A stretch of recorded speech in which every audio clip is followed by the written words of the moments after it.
You thought you could just leave us behind? After everything we sacrifice? No! I won't let you walk away from this! We finish what we started. Right here, right now! Hey everyone, what you're watching is a stylized mobile character. I built the model, the textures, the rig, and every tool you're going to see in this video. The facial animation is generated from a single video using Seedance, fed straight into this pipeline with barely any cleanup. The face is essentially raw mocap output, and the body animation is entirely hand-keyed. I'm releasing this character for free as a complete walkthrough of the pipeline behind it, the custom tools I developed, how they work, and the facial rig that ties everything together. It's free to use in personal or commercial projects, and all I ask in return is that you credit the channel. Modeling and texturing isn't the focus here, though it is something I do at a high level, and I'll be showing more of that on this channel soon. If you'd rather skip the context and jump straight to the tutorial, timestamps are in the description, but I'd recommend staying. The context is what makes the rest of it make sense. There's also an Unreal Engine version of this character coming, fully in-engine, independent from Maya. Stay tuned for that. MetaHuman changed everything for realistic characters. Feed in a video, get production quality facial animation out. Nothing like it existed before, and it's completely free. The problem is it stops at realistic characters. That gap created an entire market of plugins all doing the same thing, copying MetaHuman expressions and pasting them onto a stylized mesh. And it never works, not because of MetaHuman, but because that idea has never worked. Not now, not 10 years ago. You cannot copy expressions from one character and paste them onto another. The geometry is different, the proportions are different, the whole face moves differently. Pose it by hand and you might get away with it. Feed real mocap in and it falls apart immediately. But there's a deeper issue. A stylized character is appealing because of how it's designed. The motion has to match that. A realistic expression on a stylized face doesn't just look technically wrong, it looks unsettling. It kills the character entirely. This rig uses the MetaHuman control rig. That part stays untouched because it's what lets animation transfer directly from Unreal into Maya. Epic's licensing allows MetaHuman technology on any platform, so this is all completely above board. But beyond the control rig there is nothing from MetaHuman here. No MetaHuman plugin, no DNA. The scene is 40 megabytes, that says everything. The face runs entirely on blend shapes, no joints. A standard MetaHuman face uses hundreds of joints just for facial deformation, and on mobile that cost never goes away. Every joint gets evaluated every frame no matter what the face is doing. Blend shapes work differently, only the ones that are currently active have any performance cost. So the heavier the performance, the heavier the cost, and at rest it's close to nothing. If a project needs to go even lighter, blend shapes can also be reduced through pruning without changing the rig at all. This release keeps everything fully intact though. Every controller works right down to the tweakers, and the mesh sits at just 1,342 vertices through carefully optimized topology that puts the detail exactly where the face needs it. Lightweight without looking it. The blend shapes were built specifically for this character. Custom deformers, scripts, and methods developed around its stylized topology, many then sculpted by hand. They belong to this face. That's why the animation holds. I'll go deep on all of it in the face chapter. In this video, I'm going to walk you through the full pipeline tool by tool.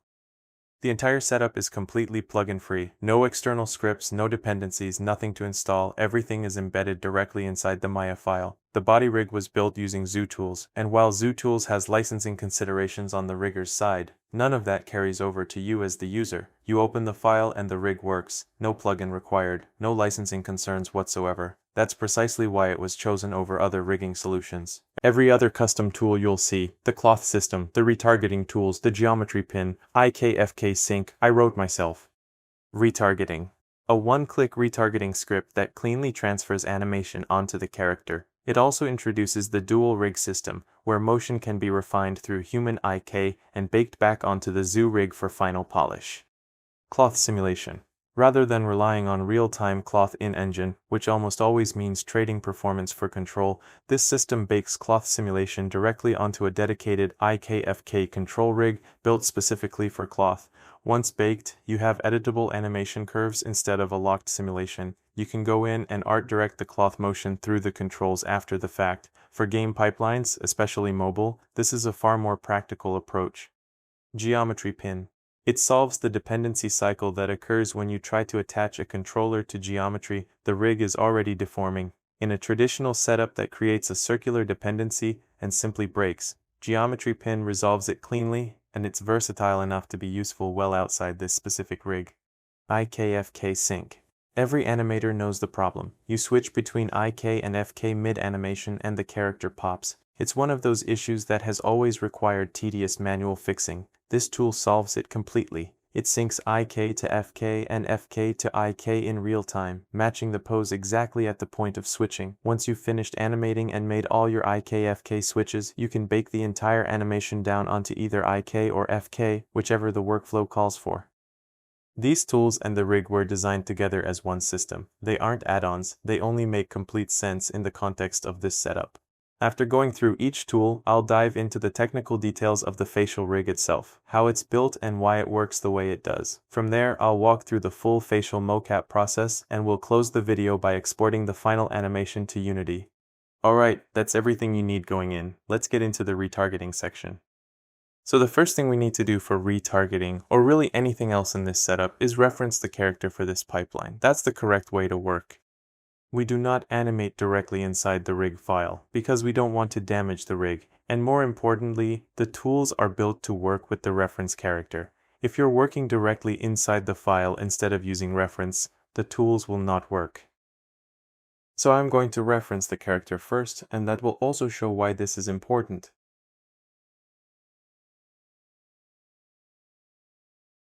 The main reason is the namespace. As soon as the character is referenced, it comes with the namespace. You can also see that the Tools panel opens on the right side, and the same tools are available for the menu bar as well.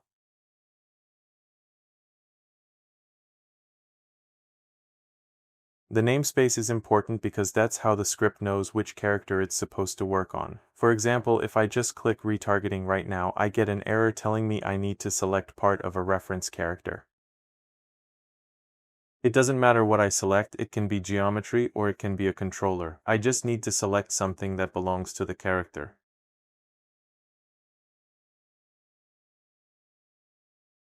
Once I do that, the script knows exactly which character I want to work with. That becomes especially important if there are multiple characters in the scene. So before going any further, let's download the Mixamo file.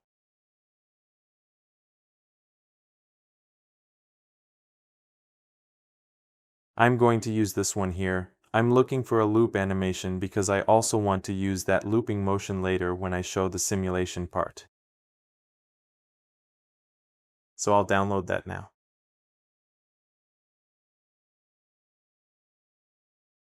You don't need any special setting here. Just set it to 30 frames per second and download it. And by the way, if you are downloading from Mixamo, I recommend always using one of the characters with the proper bind pose. That part matters. This is one of the characters I recommend, so that's the one I'm using here. Now that it's downloaded, I'm going to bring it into Maya as a reference. So I'll go to the download folder and bring the character in. And now what I need next is the Human IK panel. Inside the Human IK panel, you can already see that I have two character definitions, source and target. Source is what we use when we want to put animation from our MetaRig character onto another character. Target is what we use when we want to retarget or put animation onto our MetaRig character from another character, in this case, the Mixamo character. Since we want to put animation onto our character, we'll be working with the target side. First, we need to characterize the Mixamo character. I'm going to select it, go to Rigging menu, then Skin, and go to Bind Pose, so it goes back to a proper stance. Then I'll create a character definition. Select the skeleton. Load it. And lock it. So now character 1 is our Mixamo character.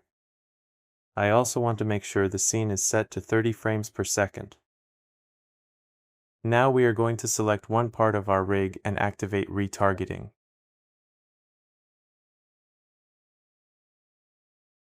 Once retargeting is active, you can see the indicators showing that retargeting is on. While it's active, the controllers are locked and they are being driven by constraints. If I disable retargeting, you can see those constraints go away. So I'm going to turn retargeting back on. Then in Human IK panel, I will set the target to our MetaRig character and the source to character 1, which is the Mixamo character we just defined. As soon as I do that, you can see our rig starts following the Mixamo animation. At this point, all we want to do is make that motion onto our own character. Again, I need to make sure I have selected part of the character first. If I forget, the script will tell me to select something from the reference character. So I'll just select the controller and hit Bake Retargeting. When I press that button, the script selects all the relevant controllers and bring up the Bake Simulation option.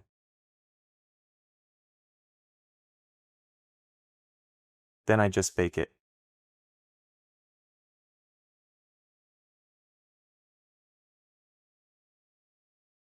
Once that's done, I can turn retargeting off because I don't need the live connection anymore. The animation is already baked onto my character.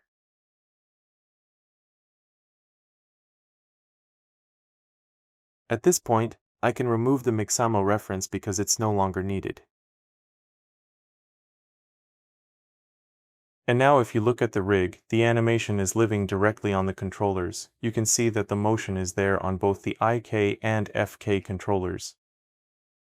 And remember, the animation exists on both IK and FK, so if I switch over to FK, the animation is there too.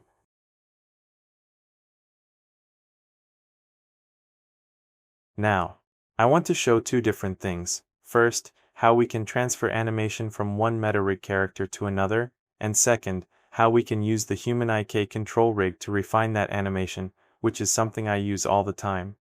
The reason I like this workflow so much is that it gives us the strengths of both systems. Human IK is really good for refining motion capture and making broad performance adjustments, and then the traditional rig is what we use for final polish and more controlled keyframe work. I'm just going to pretend this is a different character. I'll make a few quick changes so it's easier to tell them apart. Let's scale this controller up a little bit.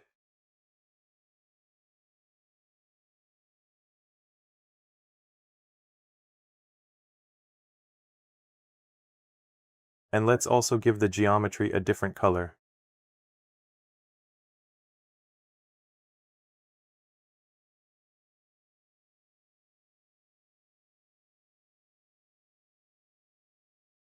Assuming this is now our second character, I'm going to save it out as a separate file. Let's just call it different character.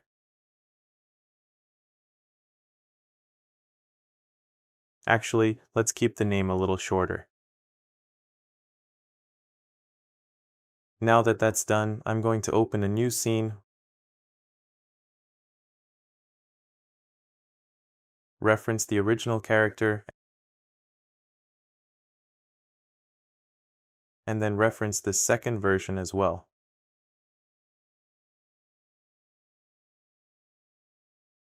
So now we have both characters in the same scene. This one is our different character, and this one is our original MetaRig character. What I'm going to do next is activate retargeting on our character, just like before. Now that retargeting is active, let's open the Human IK panel.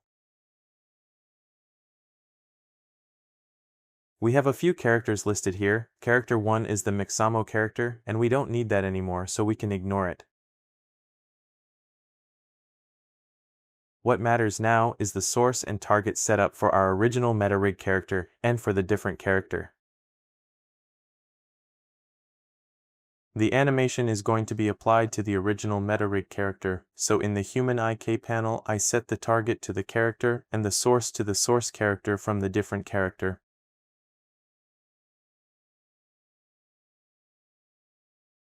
As soon as that is connected, you can see that both characters now have animation, and our main character is following the motion from the different character.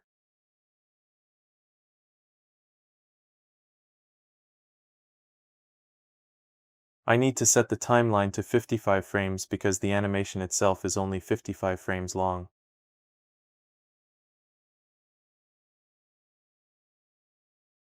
Now, instead of baking this directly with the Bake Retargeting button, I'm going to do something a little different. I'm going to bake it first to the Human IK control rig.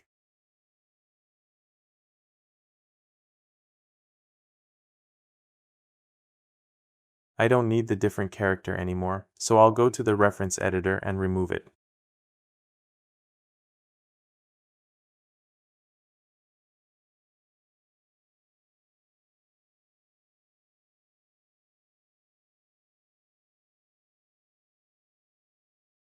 And now let's hide the controllers here, including the body controller, because what I want to focus on now is the Human IK control rig.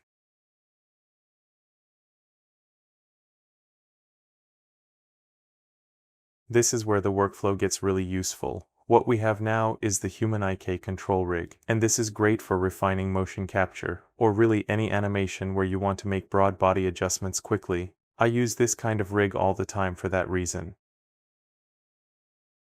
So let's say I want this motion to feel a little wider and a little more dramatic.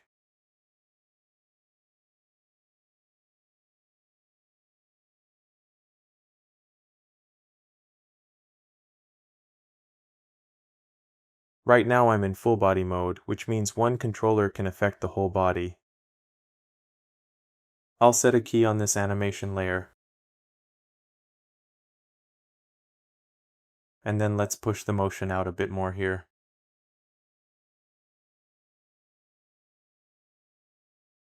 As you can see, when I move one controller, the rest of the body follows in a very natural way. That is really where Human IK becomes so useful. The whole body behaves as one IK system, which gives you a kind of full body control that most traditional rigs simply do not offer.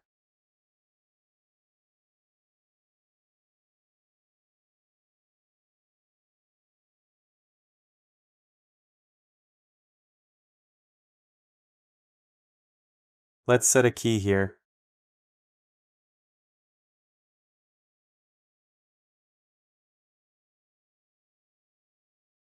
Actually, maybe a little earlier.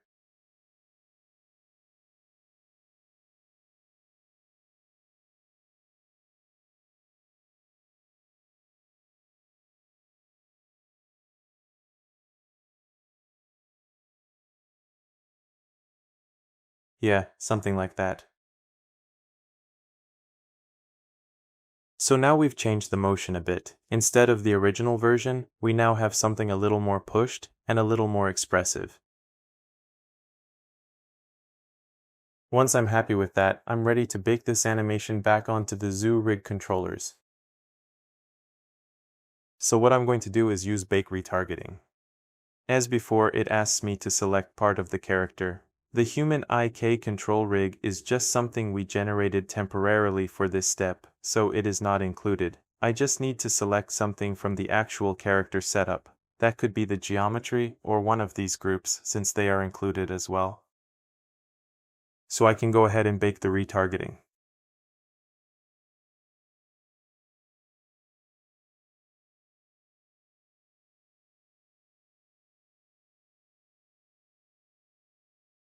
Once that is done, I don't need the Human IK rig anymore. I can put it back into stance mode and it disappears.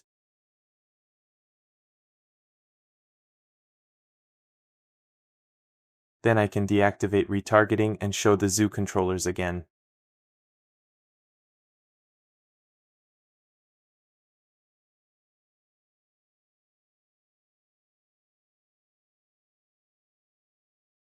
Now the animation we just adjusted in Human IK is sitting directly on the zoo control rig, which is exactly what we want.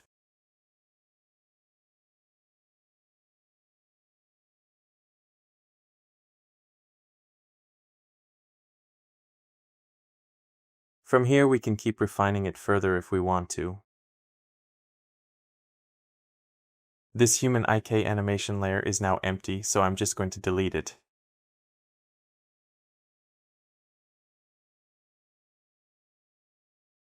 And this is why the two-rig setup is so powerful. Human IK gives us some advantages for mocap refinement and broad motion changes, and the zoo rig gives us other advantages that Human IK does not.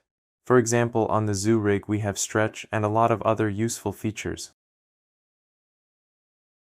We also have extra controllers that are especially helpful for stylized or cartoony animation.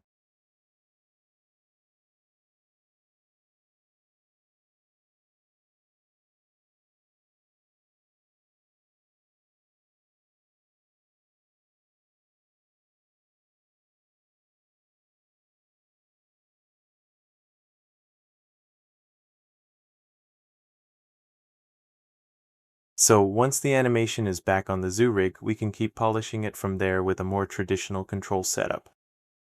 That's really the main idea behind this workflow. We use Human IK to reshape and refine the motion quickly, and then we bake that result back to the zoo rig so we can continue animating with all the extra controls it gives us.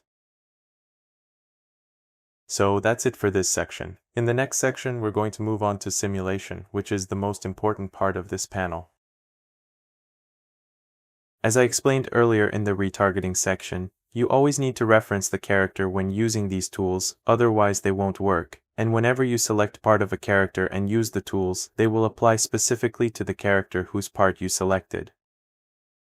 Before we start the simulation, I want to talk about these controllers for a second. This setup uses both IK and FK. These here are the IK controllers. You can see that when I move them, they drive the FK as well. So first you have the IK motion, and then the FK works as an offset on top of that.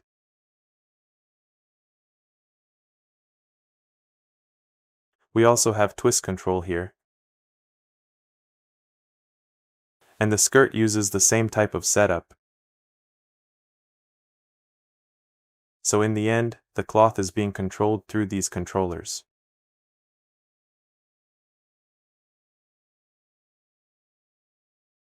Now before we simulate, we need to make sure a few things are set correctly.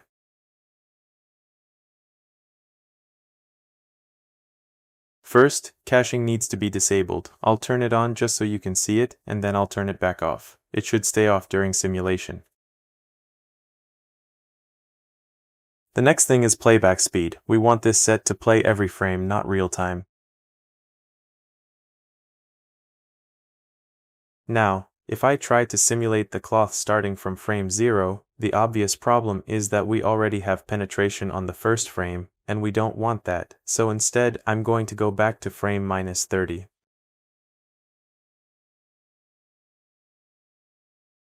At frame -30, I want the character in a clean starting pose, so I'm going to select all the controllers from the set related to retargeting. All of those retargeting controllers are already grouped in this set. And I'm going to zero them out so the character goes back to a T-pose. Then I'll set a keyframe there.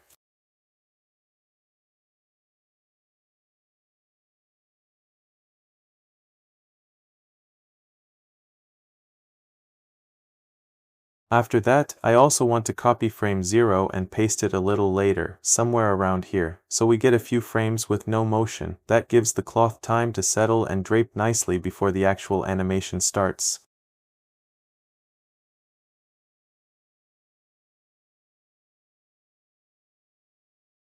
So now we're ready to simulate, but since the simulation is starting from -30, we need to change the simulation engine settings too.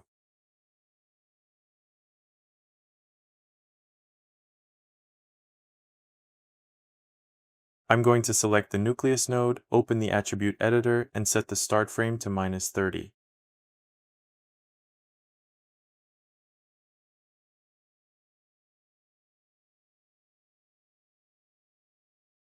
Now we're ready to add simulation. With one of the controllers selected, I'm going to activate simulation. You can see the indicator showing that simulation is now active, and just like in retargeting, these controllers are now being driven by constraints.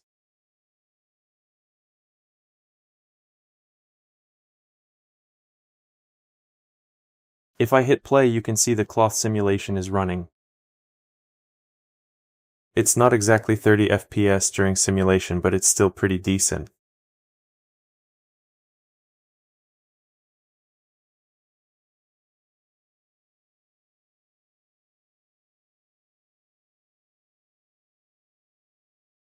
Now I'm going to bake the simulation. So just like before, I'll hit bake simulation, and now the cloth motion is baked into the rig. Then I'll go back to frame 0. And of course I need to deactivate simulation, because at this point I don't want live simulation anymore. I want to work with the baked animation. So now simulation is off and we're just dealing with animation. At this point I can turn cache back on and switch playback back to real time, so we can watch the result at full speed.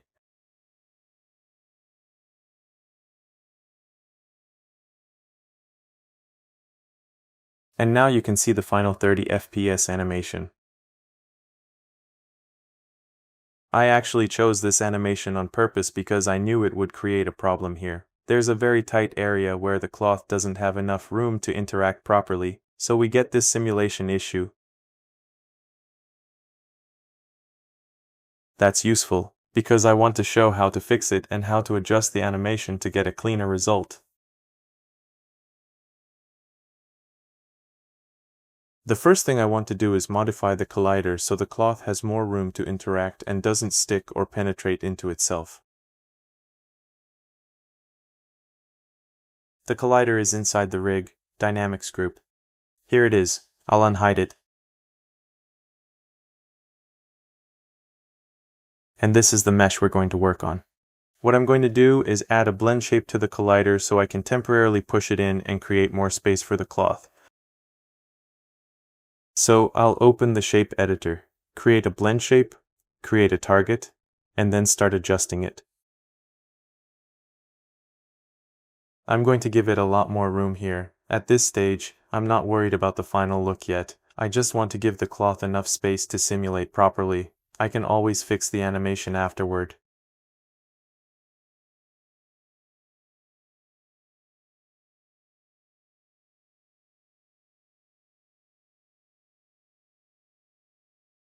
And by the way, since this character is referenced, none of this is changing the original rig file. This blend shape is only a temporary adjustment for this animation.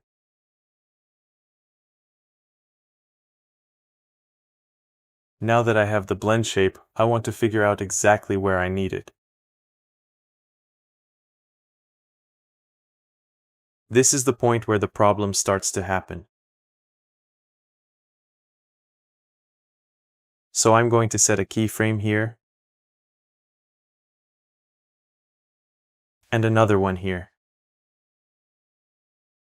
I'll select the blend shape node so you can see the keys more clearly.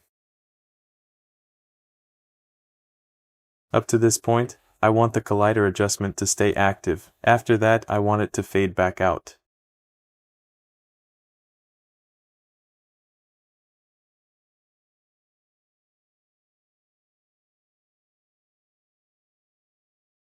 So now I have a collider with a temporary blend shape that creates extra space exactly where I need it. To test it, I'm going to resimulate. So I'll go back to frame -30.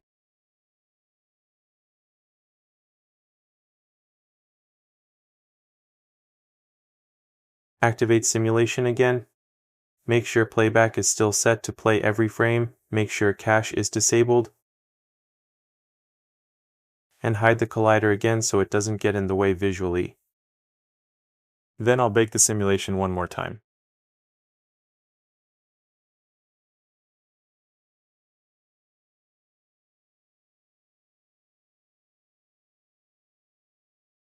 Actually, first I need to deactivate simulation again.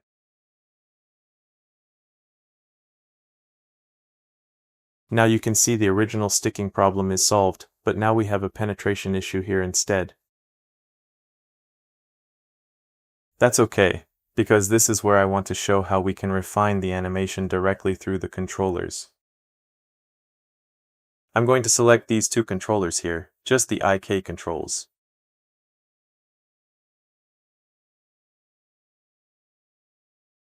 and add an animation layer. Then I'll find the point where I want to start the adjustment. Around here looks good, so I'll keyframe that point.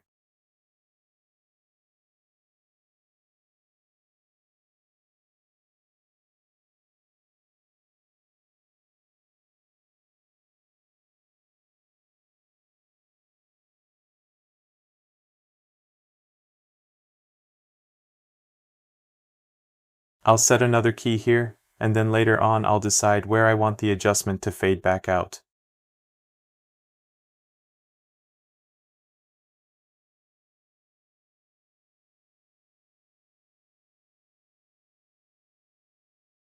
I'll scroll through the timeline to see where I need to adjust the controllers and add extra keyframes to fix the penetration.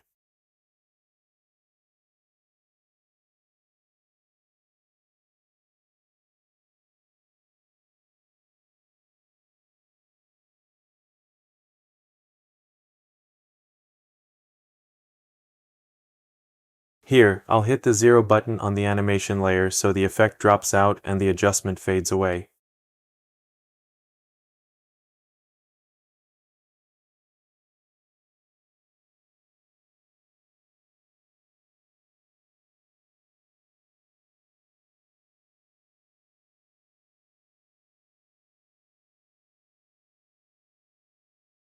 Now if I play that back with cache turned on, you can see the simulation issue is fixed.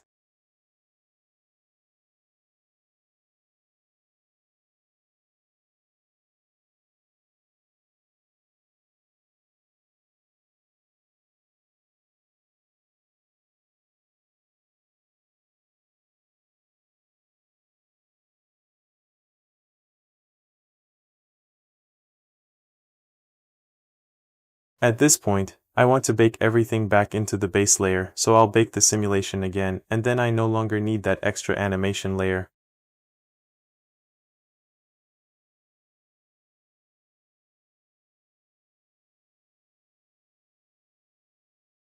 Now the last thing I want to show is how to make the animation loop.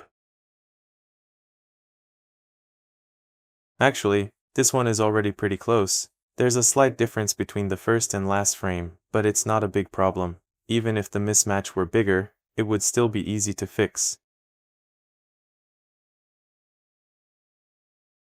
With all the relevant controllers selected, I can copy the last frame and paste it onto the first frame so the loop closes properly.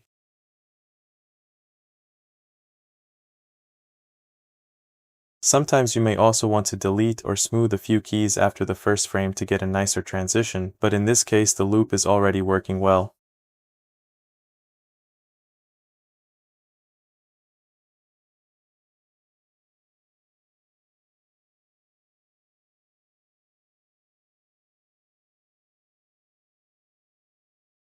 Now let me talk briefly about these buttons. The first one is Zero Out Simulation. When you start a simulation, you do not want penetration on the first frame. In this example, we used a T-pose to clear everything out, but it doesn't actually have to be a T-pose, it can be any pose. The important thing is that at the simulation start frame, the simulation controllers need to be zeroed out.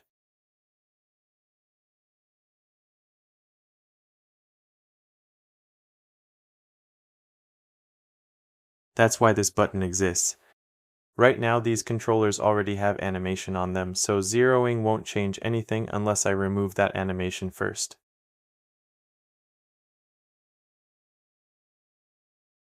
But if I delete the animation and then hit Zero Out Simulation, you can see the controls go back to 0.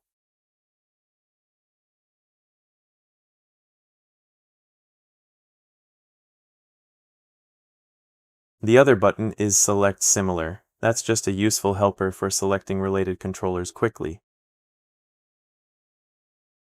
For example, if I select this IK and press Select Similar, it selects all the IK controls for that part of the cloth.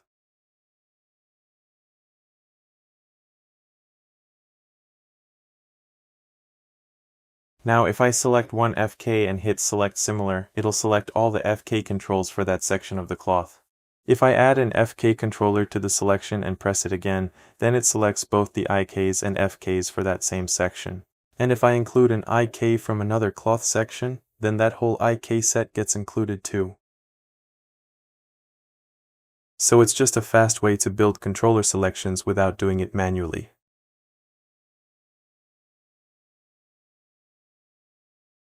So that's it for the simulation section. Next, we're going to move on to geometry pin. In this section, I want to show how geometry pin works. Geometry pin is basically designed to solve a very specific problem in character animation. Its main purpose is to attach a controller to the body of the same character. And that is not something we can solve easily with a traditional rigging setup because it creates a dependency cycle. The problem is this: a controller is already driving the geometry, so if you then try to drive that same controller from the same geometry, both are trying to control each other. That creates a contradiction, which is what we call a dependency cycle, and it will not work. What this script does differently is that it lets us attach any controller to any part of the same character without creating that problem. And by the way, geometry pin is independent from the rig itself, so this is the one script here that works universally. You can also use it with other characters.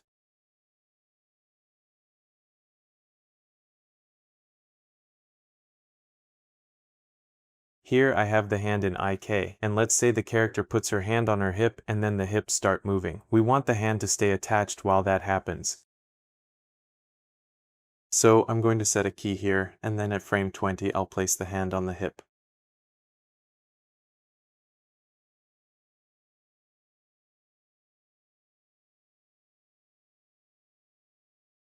Now that I've positioned the hand, I'll set another key at frame 20. From here, I'm going to create a geometry pin. I just need to select a component from the body. It does not really matter what kind of component it is. It could be a face, a vertex, or an edge. In this case, I'm going to select a face, then select the controller, and create the pin. Now we have a geometry pin. As long as it's not enabled, it does nothing, so nothing is going to happen yet. But once I enable it, I need to reselect the controller to make it run. That part is important, so keep that in mind. After enabling the pin, reselect the controller. Now that it is enabled, you can see that the pin is updating the position of the controller. And that is the key difference here. This is not a parent constraint. Instead, it updates the controller's position after everything else has already been evaluated. That is why it avoids the dependency cycle. It is not trying to create a contradictory evaluation order. From here, I'll key the hips, and then at frame 40, I'll add another key for both the hips and the hand.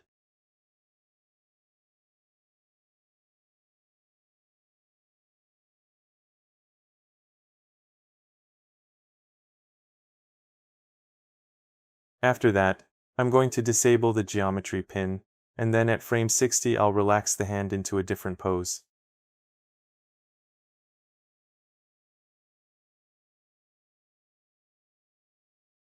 Something like this.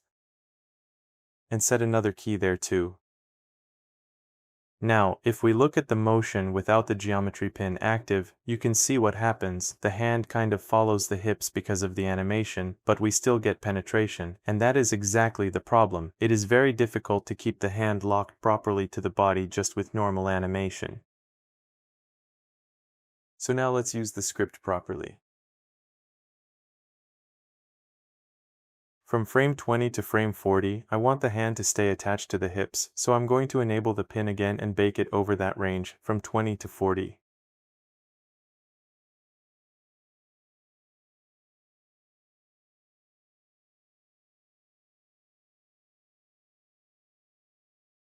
Once the bake is done, I can delete the geometry pin because I do not need it anymore.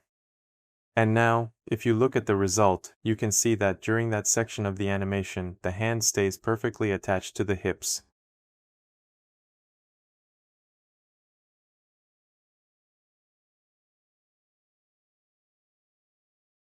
That is what makes this tool so useful. Its main purpose is to bypass the dependency cycle problem when working on the same character. But that is not the only thing it can do. We can also use it with other objects as long as the character is in the scene, so the tool is available there as well. So let's make a sphere here. These objects are supposed to behave like spinning tires, and I'll show you how we can use geometry pin in this case too. I'm going to snap it to this object, then select a component, then the object, and create a geometry pin.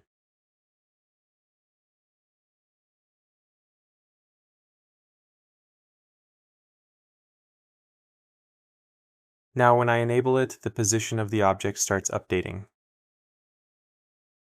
There is one important thing to mention here though, and that is UVs. When using geometry pin, you need clean UVs. You want enough space between UV shells, and you do not want them touching or overlapping, because this tool is very sensitive to UV layout. So if it does not work properly for you, the first thing to check is the UVs.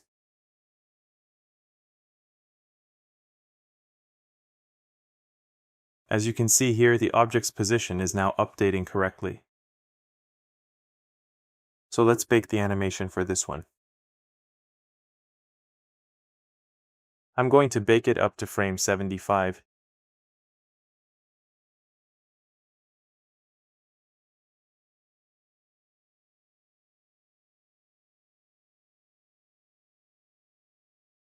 Then delete that geometry pin. Create another one here. And bake the rest from frame 75 to the end.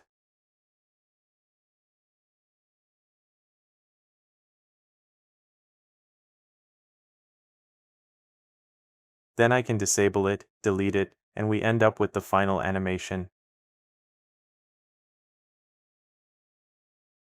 In the next section, we're going to cover IKFK syncing. In this video, I'm going to talk about IKFK syncing. And just as a reminder, for this script to work, the character always needs to be referenced. If the character is not referenced, the script will not work.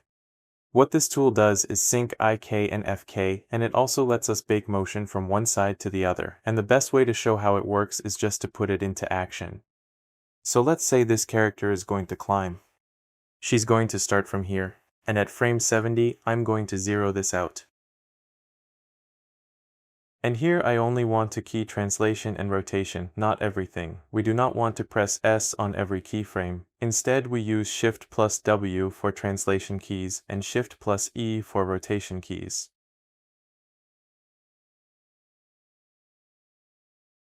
Now let's switch the hand to IK.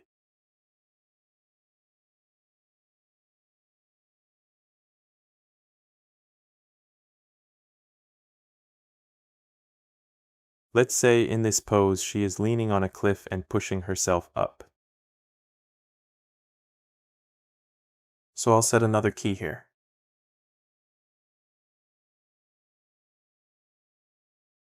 And then, in this next pose, maybe she is grabbing the edge of the cliff over here and pulling herself up.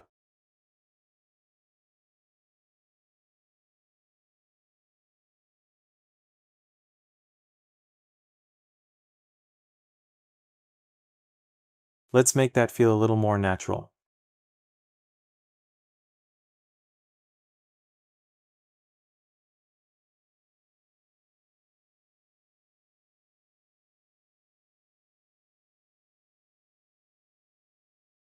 Now the problem here is that this section really wants to be in FK, because we want the arm to have a natural arc. We do not want that part to feel like IK motion.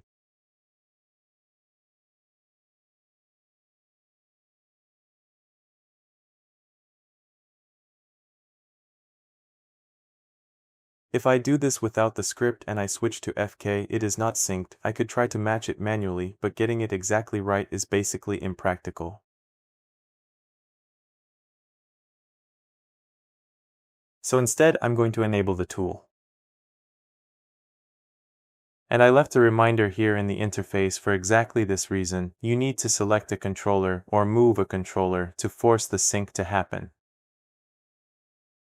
So keep that in mind, you need to reselect it first. Now if I switch to FK, you can see that it is synced.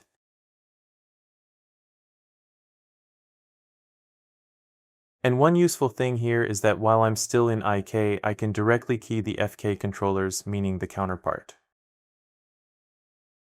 So because I'm currently on IK, if I set a key, it keys the FK side. If I were on FK, then keying would affect the IK side instead. So let's set keys for the FK controllers on this frame, and this frame. Now if I switch to FK, you can see that those controllers already have the motion we want.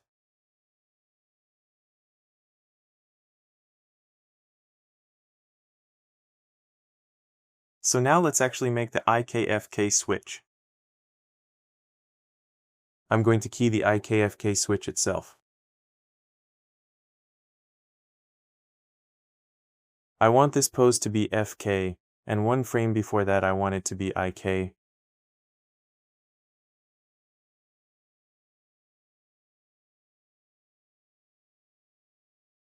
Up to this frame I want it to stay in FK, and then one frame later I want it back in IK.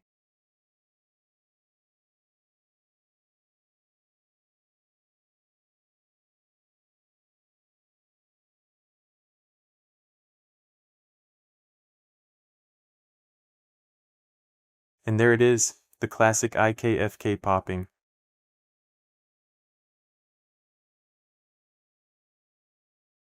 This is the problem we usually run into with IK-FK switching. No matter how carefully we do it, we often get that pop. So what I can do now is bake everything to FK and then fix the pop there. Since I'm currently on IK, when I bake to the counterpart, it means the animation will be baked over to the FK controllers.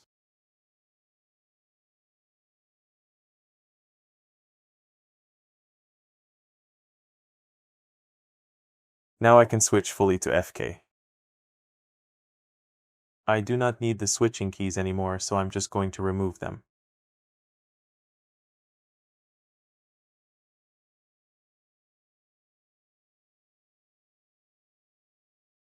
At this point, I can stay in FK for the whole animation.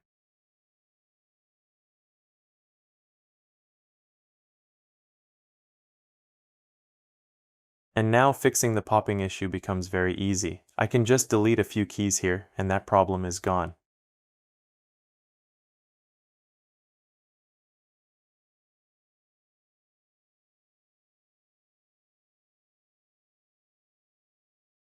Now the animation plays back seamlessly.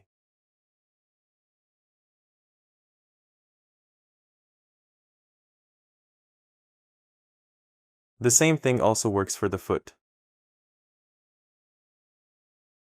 If I enable it here, you can see that when I switch, the FK updates.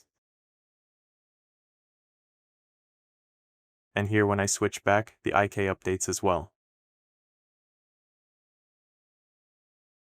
Another thing worth mentioning is that this is not only about moving the controllers themselves. I can also use IK-specific features and still keep the FK side synced.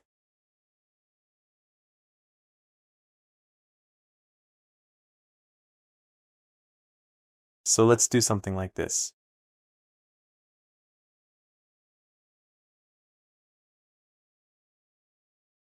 Now if I switch immediately, it looks like it has not updated yet.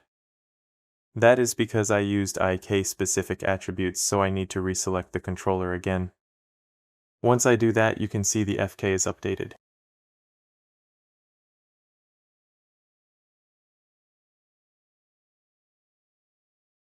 Even if I use something like stretch, the FK side still updates correctly.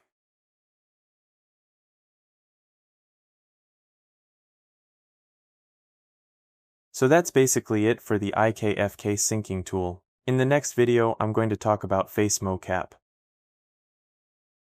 In this section, we're doing a technical deep dive into how this entire setup works under the hood. If you're just here for the motion capture tutorial, feel free to skip ahead to that chapter or jump straight to the timestamp below. For the technical artists sticking around, I want to introduce you to a highly optimized stylized character rig built to interface seamlessly with the MetaHuman control rig. And I want to mention right up front, this rig is completely plugin free. It's not relying on the MetaHuman plugin or a MetaHuman DNA file whatsoever. There are no underlying drivers from an original MetaHuman scene, nor are there any third-party scripts running in the background. It works right out of the box because everything is 100% native to Maya. There is nothing complex happening under the hood. It is simply a direct connection between the controllers and the blend shapes. You just open the Maya file and it works.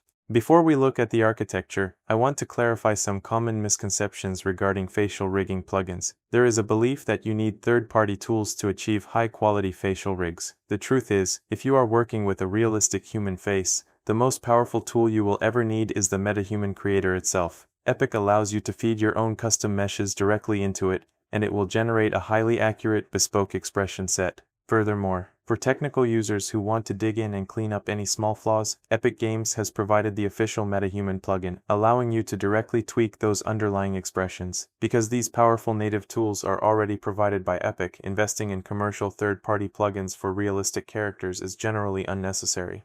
However, stylized characters present a very different technical challenge. Automated tools and plugins attempt to bridge this gap by transferring generic MetaHuman weights onto a stylized mesh. While this can be a helpful starting point, the rigging flaws usually only become apparent when you apply actual motion capture data to them, not when you are simply moving the control rig by hand. When you feed real performance data into the system, it activates hundreds of interconnected expressions simultaneously. That is exactly where you start seeing the underlying anatomy mismatches, weird expressions, geometry sinking into itself, odd gaps forming at the corners of the lips, or incomplete blinks where the eyelids don't fully close. A stylized face simply doesn't move the same way a realistic one does. To look pleasant in motion, it requires a completely bespoke set of deformers, and a unique rigging methodology tailored to that specific geometry. That level of dedicated control is where custom rigging becomes essential. The character setup I am showcasing today is not the result of an automated plugin, but rather the culmination of my own custom scripts and rigging workflows that I have developed over the years. You are absolutely welcome to use this character wherever you want, in any of your projects, as long as you credit me and link back to my channel. As a quick side note, I will also be releasing a full version of this exact same character built natively for Unreal Engine, complete with the Unreal Engine control rig and MetaHuman facial rig, very soon, so make sure to keep an eye out for that. The facial performance you saw at the beginning of the video is a raw demonstration of this setup in action. That performance was captured from a Seedance video using MetaHuman Animator. I exported the animation data from the Unreal Engine control rig and piped it directly onto this custom character in Maya.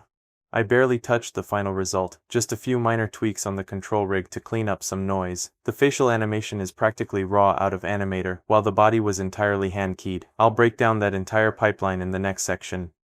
Let's look at the technical architecture. The entire goal of this setup was to leverage MetaHuman's incredible mocap capabilities for a stylized mobile game in Unity. A standard MetaHuman face is incredibly heavy. It relies on hundreds of joints that drive the facial deformations, layered with corrective blend shapes. If we brought that into a mobile environment, the combined joint count for the face and body would completely blow past acceptable performance budgets. So I stripped the joints out entirely. This face only has 4 joints remaining, 2 for the eyes and 2 for the teeth. Everything else, including the tongue, is driven by blend shapes. Because Epic Games allows MetaHuman technology to be used across platforms, this entire workflow is completely free and legal. I brought in the MetaHuman control rig and simply converted the geometry to NURBS curves to make it animation friendly. Other than that curve conversion, the control rig is completely unchanged. Because the rig is structurally identical to the original, we can easily transfer animation directly from a control rig in Unreal Engine straight into this scene. It is also worth mentioning that because the overall architecture of this setup is so simple, relying entirely on direct connections to blend shapes, it is completely possible to rebuild this exact control rig natively in other software like Blender, Houdini, or 3ds Max. While I haven't built those yet, it is absolutely something that can be done. I may offer versions of this character native to those different applications in the future, but unlike the upcoming Unreal Engine release, I can't make a 100% promise on those just yet. Let's talk about mesh optimization. This is a mobile targeted rig where the face sits at just 1,342 vertices, with a total FBX file size of under 20 megabytes. The low poly topology is highly intentional, putting the resolution exactly where it's needed, like around the eyelids and the lips. But despite that incredibly lightweight footprint, absolutely nothing was compromised on the rigging side. You retain the full MetaHuman feature set. Every single controller is fully functional, right down to the tweakers. Furthermore, because the entire base deformation is driven by blend shapes, it leaves the door wide open for future expansion. If a project required highly exaggerated cartoony expressions, like squash and stretch, or a massively wide smile, we could easily layer a secondary joint deformation system over the top of this setup without breaking the base rig. I didn't push it to that extent here just to keep things simple, but the foundation is there. Alright, now that you understand the mechanics under the hood, let's jump into the actual motion capture process. For using MetaHuman motion capture, we need Unreal Engine, but the important thing is that we do not need anything from our own character on the Unreal side. We only use Unreal to record the facial motion, and then we export that animation back onto our own character. I'll go to the Epic Games launcher, launch Unreal Engine, and then create a new project.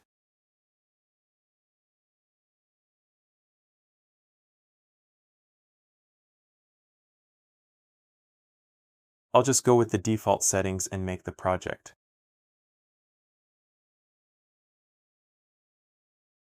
The next thing we need is a MetaHuman in the scene. So from here, I'm going to open Quixel Bridge. If it asks for anything to be installed first, just install it.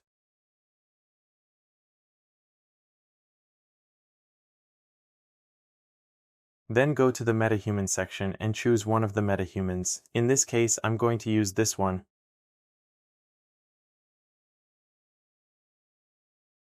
I need to sign in, download it, and once that is done, I can add it to the scene.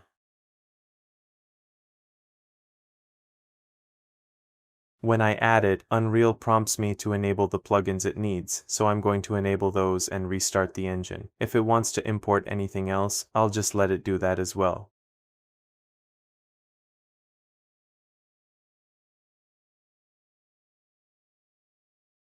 Now let's make a new scene.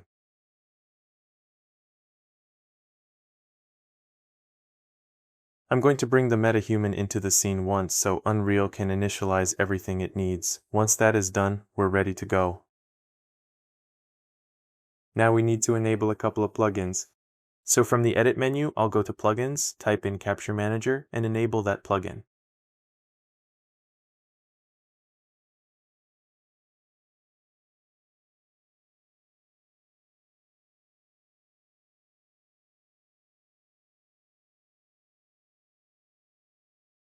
Then I'll also enable MetaHuman Animator.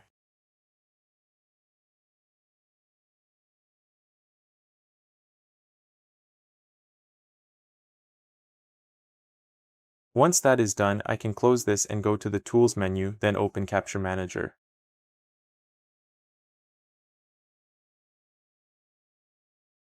From here, I need LevLink Hub, so I launch that.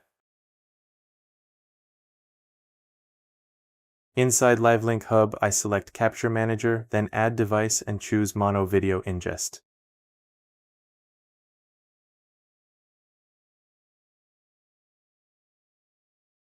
Now I need to locate the video file I want to import. So I'm going to the folder where I saved the Seedance video.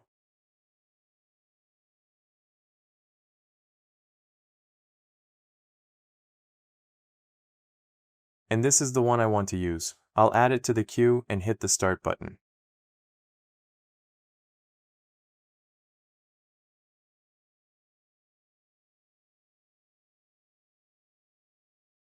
Now that the footage is in, I'm going to create a MetaHuman performance asset.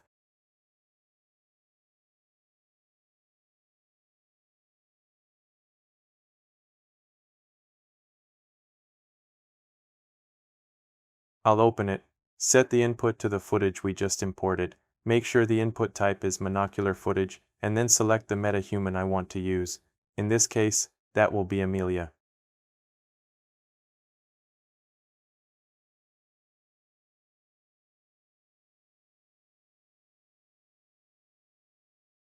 Now I can process it.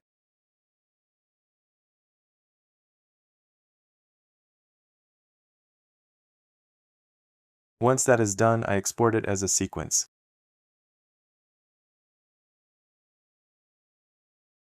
I'll choose Amelia and create the sequence.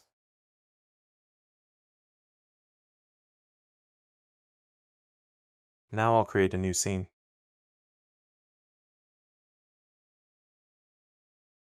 I'll double-click on the sequence to open the sequencer, and now the character is here and we can play the result.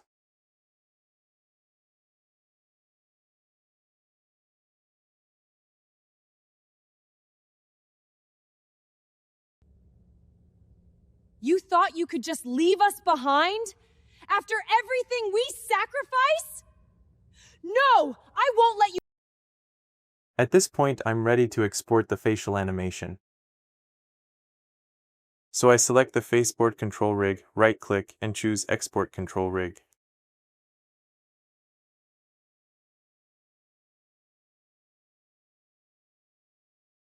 It already exported once, but I'll overwrite it.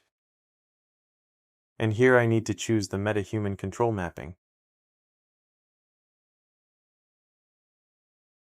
Now let's move over to Maya. This time I need to work on the actual character file, not a referenced one, because I need to import the FBX directly here first. Later, I'll use that result on a referenced character in the actual animation scene. So I'll open the character file. At this stage, I'm really just creating a temporary animation file that transfers the facial animation onto this rig. The first thing I want to check is the frame rate. We need to be in 30 frames per second, and I'm already in 30 frames per second. Before I import the FBX, I'm going to move the character a little to the right. Right now, the control rig is not following because of this toggle here, so I'm going to switch that on. Now it follows the head correctly. So I'll position the character a little to the right, and then I'll import the FBX file.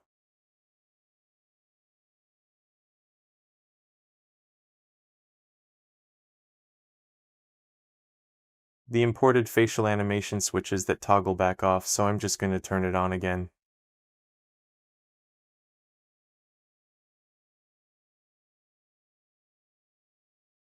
And now, as you can see, the facial animation is on the character. At this point, I'm going to save this file and call it Cdance. Now, I'm going to create a new scene. This is the scene where we'll actually work with the animation. Again, I want to make sure we are in 30 frames per second. Now I reference the main MetaRig character, and then I also reference the Cdance animation file. This is the file I'm going to copy the facial animation from. If I select one of these controllers, you can see that the controllers are stored in a set. So I'm going to select the first controller and then the last one so I get the full range of that set. I also want to make sure the timeline is expanded far enough.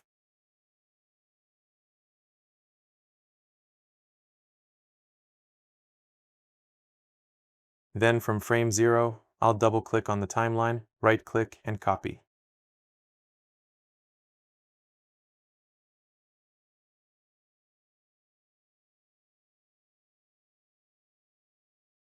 Now on the destination character, I'll open the corresponding controller set, select from the first controller to the last one, right-click, and paste.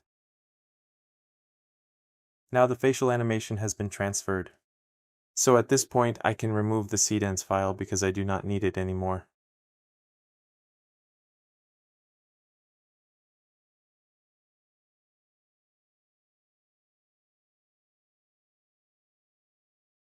Now the animation is on the actual character.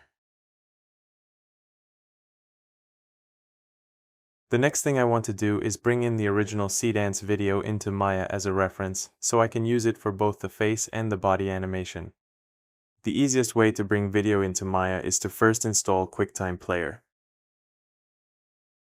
After that, convert the MP4 into a MOV file, and make sure that MOV is converted to 30 frames per second, because this Maya scene is running at 30 frames per second. The original Cdance video is 24 frames per second, so it needs to be converted. Then I also export the audio separately as a WAV file.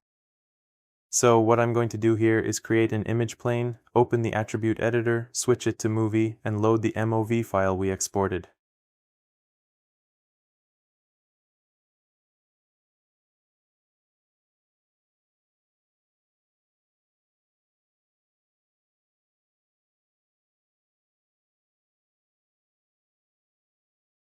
Now we have the video behind the character as a visual reference. Then for the audio, it is even easier. I can just drag the WAV file directly into the timeline, and now the audio is available there as well. For audio playback to work correctly, Maya needs to be set to real time. You can still leave caching on if you want smoother playback while working. Now, if we look at this facial animation, there is a little bit of noise in the eyebrows in the original version.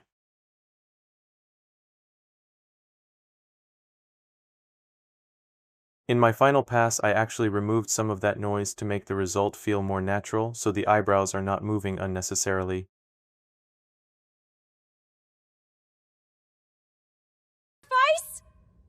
No! I won't let you walk away from this! We finished what we started. Right here, right now! I also added a blink here. And for the body, I animated that separately with keyframe animation. You thought you could just leave us behind? After everything we sacrifice? No! I won't let you walk away from this! We finished what we started. Right here, right now! So that is the overall process for bringing MetaHuman facial capture from Unreal onto this custom character, and then using the video and audio in Maya as a reference for finishing the shot. In the last section of this video, I'll show you how to export this animation to Unity, and also how lightweight it is and why it works well for mobile games. As the last part of this video, I want to show how to export this animation to Unity and import it correctly. This section is going to be quick because there is not much to it, but there are a few important details you need to get right. For export, the only things you need are the geometry and the joints. So first, select the geometry from the character group and then select the joint hierarchy, which in this case sits in the root of the scene.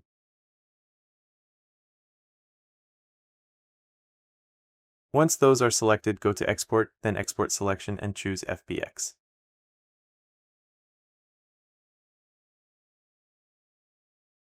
I'm going to call this file Unity.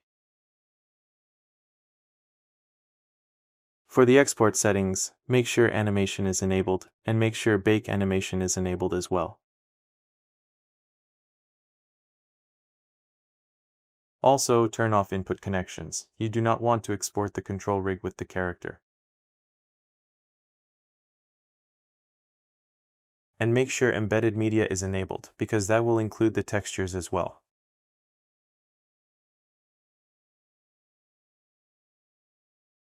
Once that is exported, you can drag the file straight into Unity.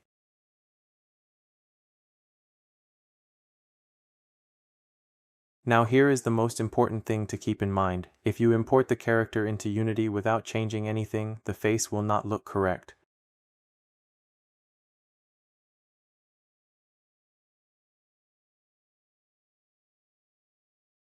To fix that, set blend shape normals to none and then apply it.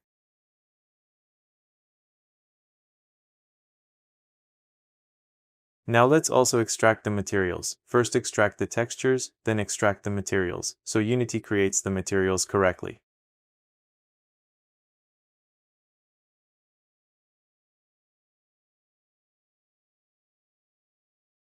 The animation is already there. You can just drag the animation onto the character and play it.